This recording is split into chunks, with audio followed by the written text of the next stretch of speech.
I expected dying to hurt. I washed my crumpled body, mournfully, the gash in my neck still leaking blood that stained my white fur pink. The track seemed responsible, frozen halfway through a running step. It only hurt when the knife got my throat. Then it was like falling into a deep sleep.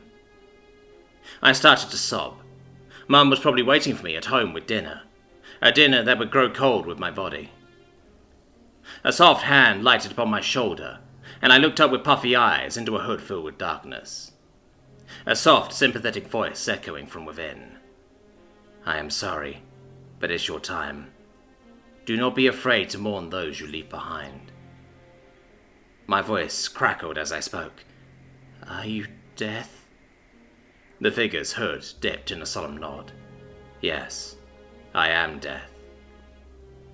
I couldn't hold back as I burst into tears yet again, clutching at the helm of the figure's robe as I did. I cursed the unfair world I lived in, cursed the Traxian responsible, but mostly I cried. A pair of gentle arms wrapped around me, as Death knelt down and hugged me, my face pressing against a chest covered in a graphic t-shirt. Death's soft voice consoled me. There, let it out. Death is hard on the soul, but is harder on the living. Have you led a good life, Samuel? I nodded, eyes puffy with dried tears as I pushed away from the cloaked figure, wiping my nose as I came to grips with my new reality. I tried to, but I always seemed to just make things worse. Death nodded slowly, sitting next to me. The hem of the cloak lifted, revealing a pair of scuffed white sneakers. Death offered me a strange black cigarette that was already lit. I accepted it graciously. Smoking it seemed to help lift my fear and grief of Death. Death himself didn't smoke one. Instead, he spoke. I remember my death very well. My planet was ravaged by a plague. By the time you showed symptoms, it was already too late. But I didn't die to the plague. No, I was brought down by the hand of my fellow man, much like yourself. Death paused, as if in a memory. Me, a doctor and an engineer, were holed up in my parents' old grocery store. A gang of cannibals had surrounded us, only held off by our small amount of arms and ammunition. I remember a dream of a cottage on the grassy hillside with a doctor and engineer living happily inside. No cannibals, no disease, just happiness. Dev's hand had reflexively covered a part of their chest under the cloak. Then, with a sigh and a fluid motion, Dev lowered his hood.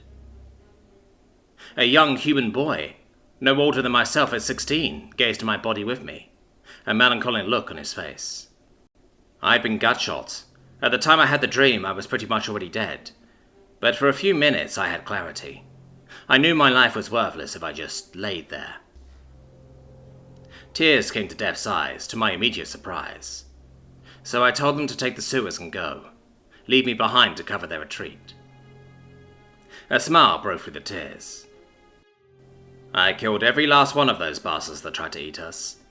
I died in the process, as you can no doubt see.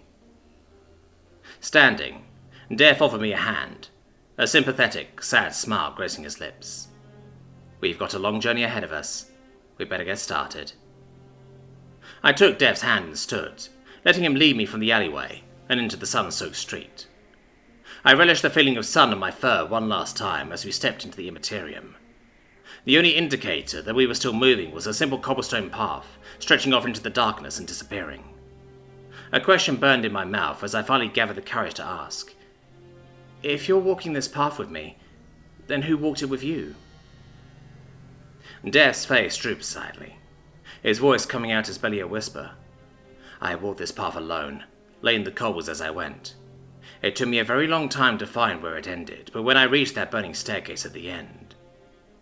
Dev gestured off into the darkness. I couldn't bring myself to walk up it. I turned around and walked all the way back, where I met the soul of a little boy, the age of my brother before he passed. Dev wiped his eyes. I couldn't make him walk this long, winding path on his own, so I walked with him, and when he walked up that staircase, I turned back yet again. Ever since, I've led souls to the stairs, held them pass on before turning back for another. As we rounded a bend, I was always blinded by the brilliant, bright, burning staircase that reached off into the dark sky. Dev smiled and gestured me forward. Heart racing, I placed a foot on the first step. I looked back as Dev turned to walk back. He stopped when I called out, "What happens when I reach the top?" Dev didn't respond for a moment. Then, turning around, he smiled gently at me. "I don't know. I never walked up them." Then, with a swish of his cloak, Death had gone. Looking up at the point where the ladder cut off, I gulped. Then I started climbing. With each step I felt lighter and lighter, until I started to float, no longer needing the stairs. I proceeded to float upwards at an ever-increasing pace. Blinding white light surrounding me as I rocketed upwards. Then I hit something that shattered like glass beneath my momentum. And suddenly, my throat hurt.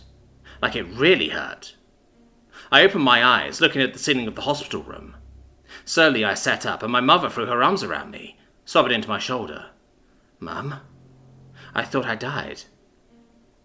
My voice was croaky and hoarse. She shushed me, quietly but happily sobbing. "You were, but you came back. Don't ever scare me like that again."